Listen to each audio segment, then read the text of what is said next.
Healthy independence or avoidance. Being strong is not always what we think. It is night.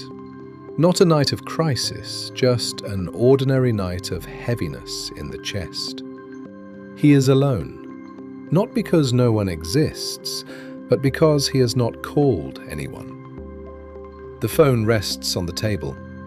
Someone's name crosses his mind. His hand stops halfway. In this very moment, a thin line becomes visible, the line between independence and avoidance. He says to himself, "I can handle this on my own." Sometimes that sentence comes from maturity. Sometimes it comes from an old fear. Psychology looks at one thing to tell the difference. Is this a choice or a compulsion? On the path of healthy independence, he takes a few deep breaths. He feels the heaviness. He does not run from it. He does not deny it. He knows he can stay alone, and he knows he does not have to. If he sends a message, it is because he chooses to, and if he does not, he has not erased himself from connection. Here, solitude is a pause, not a prison. But on the path of avoidance, the same sentence functions differently. He tells himself, "I'll deal with it myself." Not from calm, but from fear of being seen. He does not send the message, not because there is no need, but because the need feels dangerous.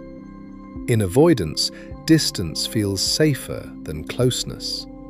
In attachment psychology, healthy independence means standing on your own feet while the door to connection remains open.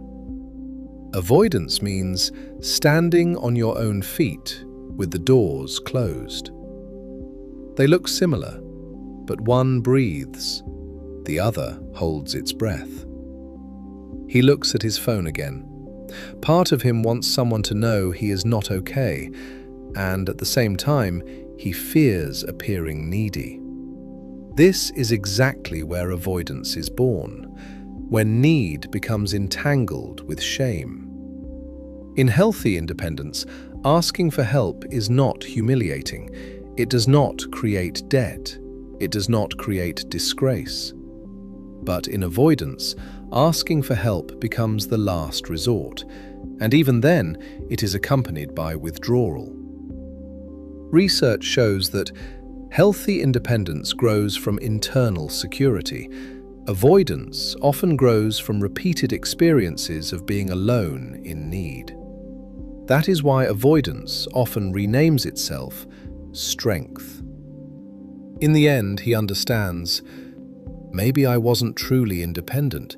Maybe I just learned not to call anyone. Not for blame, for understanding. And so we realize, healthy independence is the ability to be alone without fearing togetherness. Avoidance is being alone because togetherness feels unsafe.